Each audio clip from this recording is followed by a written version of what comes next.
Drop it.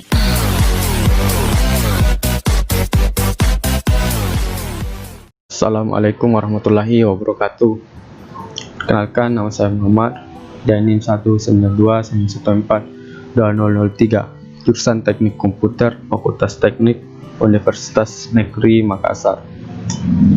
Di video ini saya akan mempresentasikan tentang operating system struktur atau sistem operasi atau struktur sistem operasi. Langsung saja, yang pertama yaitu ada pada sistem komponen. Sistem komponen merupakan kumpulan perangkat-perangkat komputer yang saling berhubungan dan berinteraksi satu sama lain untuk dapat melakukan proses pengumpulan data sehingga dapat menghasilkan informasi. Sistem komponen diantaranya terdiri dari hardware, software, dan firmware. Seperti yang kita ketahui, hardware terdiri dari input, proses, dan output.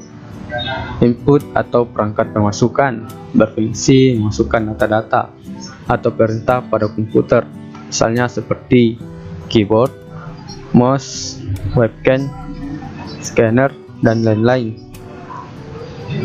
Pada proses atau perangkat proses merupakan perangkat pada hardware komputer yang fungsinya sebagai pusat pengolahan data, misalnya seperti prosesor dan CPU.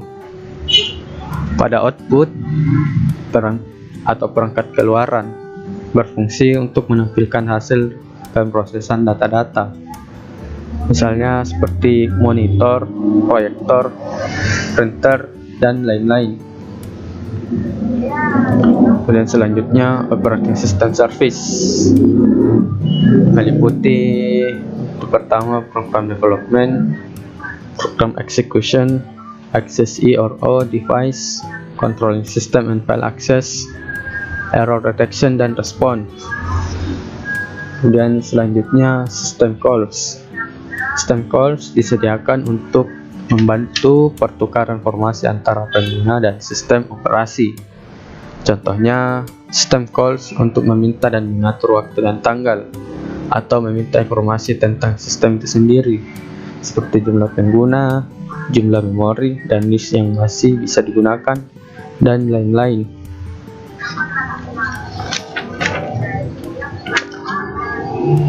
Kemudian selanjutnya yaitu sistem program. Sistem program adalah perangkat lunak sistem yang bertugas untuk melakukan kontrol dan manajemen perangkat keras serta operasi dasar sistem, meliputi yang pertama yaitu manipulasi file, status informasi, modifikasi file, bahasa pemrograman yang mendukung, pemanggilan, dan eksekusi program. Pertama itu manipulasi file, meliputi membuat, hapus, mengcopy, rename, print, dan lain-lain. Kemudian status informasi meliputi tanggal, waktu, jam, menit, detik, penggunaan memori, dan disk space. Modifikasi file, ada beberapa editor yang sanggup digunakan sebagai sarana untuk menulis dan modifikasi file. Kemudian bahasa pemrograman baru, misalnya seperti compiler, assembler, dan interpreter untuk beberapa bahasa pemrograman yang mendukung, seperti Fortran, COBOL, Pascal, Basic, C, dan LSIP. Kemudian selanjutnya yaitu virtual machine. Virtual machine atau mesin virtual yaitu sebuah software yang mampu membuat lingkungan kerja atau perangkat secara virtual atau tidak nyata. Singkatnya, kita bisa membangun sebuah komputer yang terdiri dari beberapa hardware seperti hard disk, BIOS, memori, dan lain-lain. Dengan demikian, kita juga bisa menjalankan sistem operasi layaknya komputer sungguhan. Virtual machine sering kita jumpa yaitu VirtualBox. VirtualBox merupakan software yang cenderung untuk eksperimen atau percobaan. Ya, percobaannya itu seperti pertama itu kita bisa mencoba menginstal sistem baik untuk belajar atau hanya ingin merasakan sistem operasi terbaru. Dan kemudian kita juga bisa mencoba dual boot Windows dengan Linux atau semacamnya tanpa harus kehilangan sistem operasi aslinya. Dan ya, seperti itulah cara kerja dari virtual machine. Baiklah, sekian dari saya.